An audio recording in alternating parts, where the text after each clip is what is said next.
আমার সাথে যারা পারেন বলেন, হাজির ও নাজির গো নবী সশরীরে জিন্দা,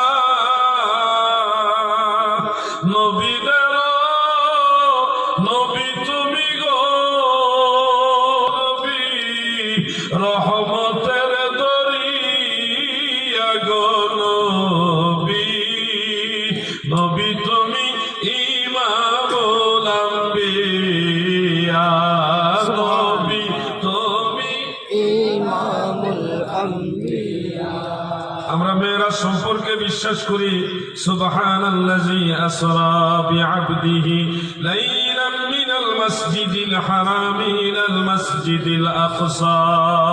আমার নবী মেরাজের রজনীতে মসজিদুল আকসার মধ্যে গিয়েছেন, দয়াল নবীজি ইমামতি করেছেন। সব নবী এবং রাসূলরা আমার নবীজির পিছনে দাঁড়ায় নামাজ পড়েছেন।